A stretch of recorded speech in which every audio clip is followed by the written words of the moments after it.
Hey guys, James here again. This is going to be what if Luffy had ate a stronger devil fruit. This fruit is called the Kura Kura no Mi, or if you guys are caught up to the manga, this is called the Human no Mi model. Not Sky God. Actually, wait, I think it was Sky God. Yeah, Sky God Girokobi. To mimic Sun God Nika, which is Luffy's original devil fruit. So, yeah, if I see anything in the background, it's either just outside or my air purifier. It's stuffy, it's hot, and I hate the smell. I hate the smell of my house, and I hate the heat. So I'm going through it.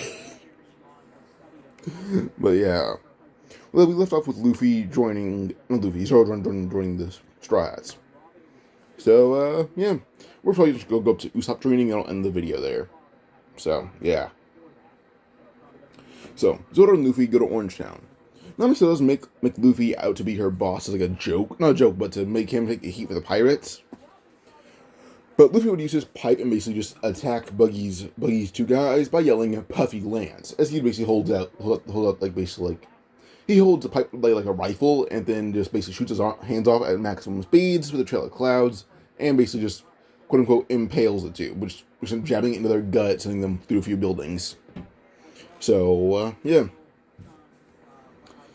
Now this the final guy who was able to avoid the Puffy Lance ended up getting a healthy drop kick to his face from Luffy. And Nami would thank Luffy, but Luffy's also a bit confused, saying, "Why actually as your captain? I don't know you." Nami chuckled, saying, "I'm willing to pay you if you can beat that entire pirate crew up there." She points at Buggy's men. Now, Luffy just summoned his Kura Nimbus as he jumped and landed on it. What hopped on as Luffy flew at Buggy's crew at top speeds. We'll jump off and use onigiri at basically the quote-unquote base, and basically just destroy the entire building, leaving Moji, Richie, and Kabaji to fight him. Now he's able to hold them off pretty briefly as Luffy and Buggy would fight. Now, Buggy really realized saying that, he realized Luffy's a Logia in seconds. He just says, "Damn it, just my luck. You're a Logia user. I don't retreat, we won't win." Which made the entire crew actually surprised. The crew retreated, but Zoro had an idea. As soon as Kabaji, Emoji, and Richie turn around, they'll just begin cutting them down. Because he knows the Kabaji is not a traditional swordsman. In fact, he takes no pride in it, he uses tricks. Zoro does not view that as a good sword style. In fact, he looks down on it. Zoro ends up kind of cutting Kabaji's back, saying this is a warning to not be a cowardly swordsman. Moji and Richie try to attack Zoro, but Zoro just blocked and onigiri'd them into the ground like it's nothing.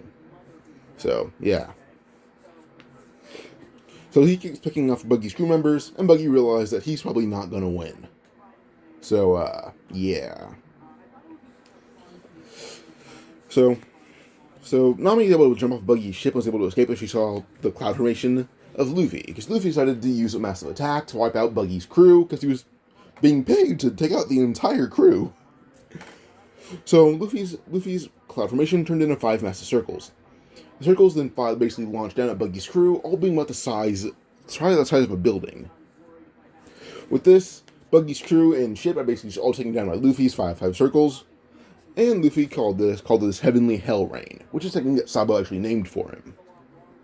So yeah. And Nami saw Luffy's power as clouds, and this made her realize that he could possibly alter the weather. So she made sure to conjure a plan where she could, quote-unquote, control her new captain's powers. So, yeah. Nami ends up joining the crew, as the crew would try to head to their village, which is where they meet Usopp.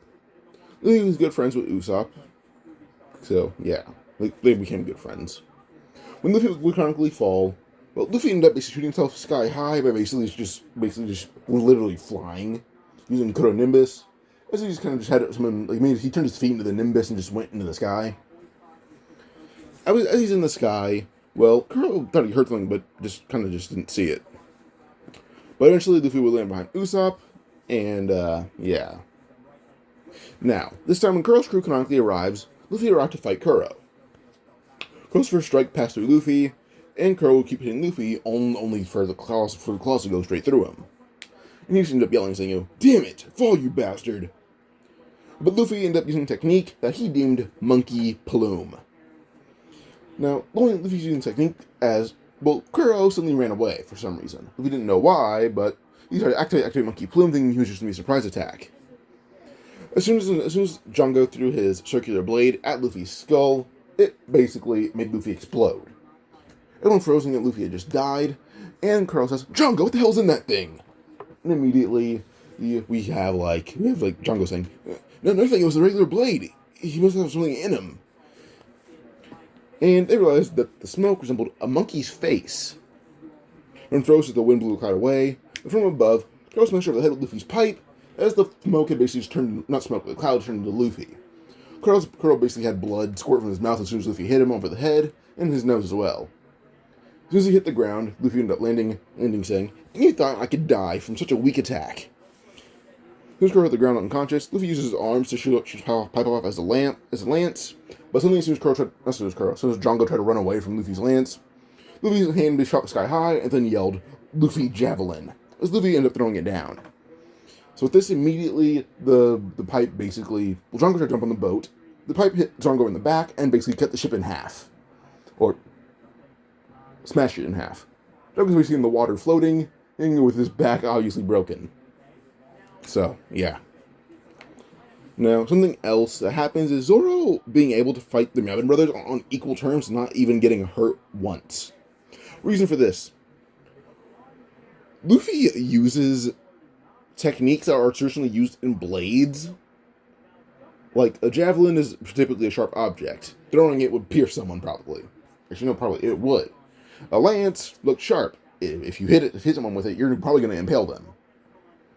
Zoro knows this. So him and Luffy train a lot just to see if Luffy's techniques are more advanced than a typical sword user, and yes, they are. So Zoro's used to actually fighting someone who can move faster than he is and phase through him like it's nothing. Luffy basically ended up with Luffy going Luffy kind of just Luffy's phasing, quote unquote, allowed Zoro to gain kind of a fascination with fighting Luffy. Point where Zoro's senses are being heightened fighting Luffy. Speed, strength, agility, everything about Luffy was higher than Zoro because intelligence. But eventually, the Mountain Brothers realized that Zoro's honestly more heightened than he is. Not heightened than he is, more heightened than they are, which led to Zoro basically hitting one of them back in the neck with the butt of his sword and cutting the other one across the chest, which took them both down instantaneously. Now, Luffy was actually shocked to see how strong Zoro is, and Luffy didn't realize how strong Zoro has grown. He knows that Zoro got stronger, obviously, but still, this much strength is insane. But this arc would end with them getting a new boat. Luffy's ship was roughly the size of the Mary, just in less than like conditions. But Mary has been repairing the boat. It's a big one. It's not a dinghy.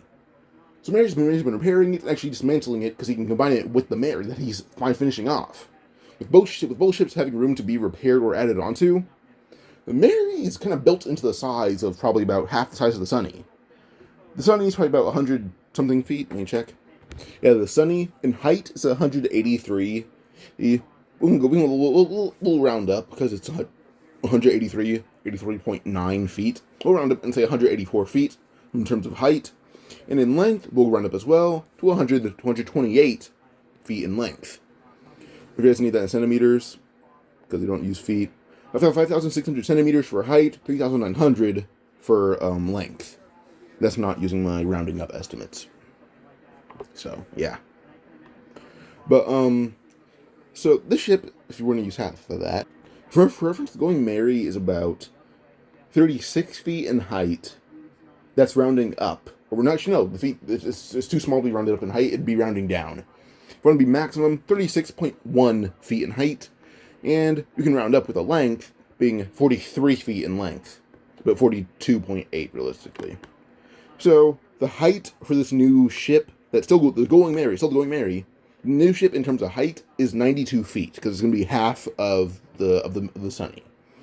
So 92 feet in height, and 128 divided by 2, let's go in half, 64 feet in length. So this ship is actually bigger than the Mary most of the time. But the ship could be bigger, but Luffy's ship was found in a giant heap of trash. Some of it is irreparable. So, yeah. Now, Mary actually asks Luffy how he sailed on the ship for so long, and he says, I've only been sailing on it realistically probably about... Zoro, when I meet you? Zoro says, like, probably about 2 weeks ago. He says, I've been sailing on the ship for 3 weeks.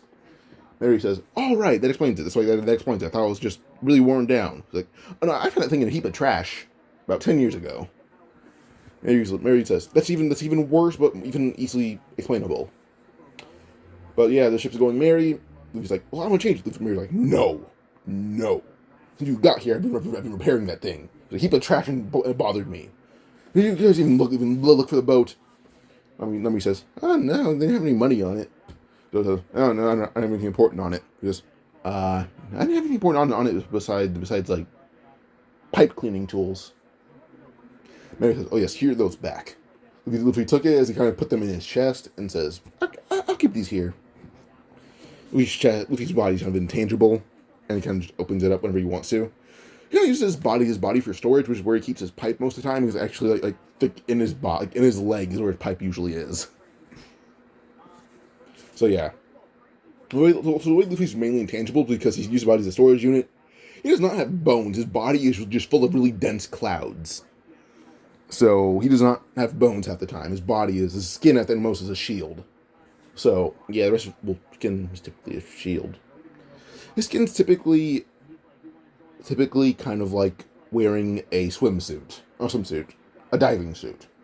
While everything else on the inside is protected. So yeah. For this, Luffy's body is honestly just too weak to hold up to stuff like, not too weak, but his normal organs don't have training. His bones also don't expand, so his bones are not durable. His body's a lot weaker than canon. That's why his body's full of dense clouds. But yeah, that's kind of a storage thing. But yeah, the new boat going Mary. They set sail on a much bigger boat, and an even better kitchen, because Mary kind of just combined their kitchen with a few big materials that Luffy had in his original kitchen. So, yeah. This ends part 2. Hope you guys enjoyed. Like and subscribe for more. Adios.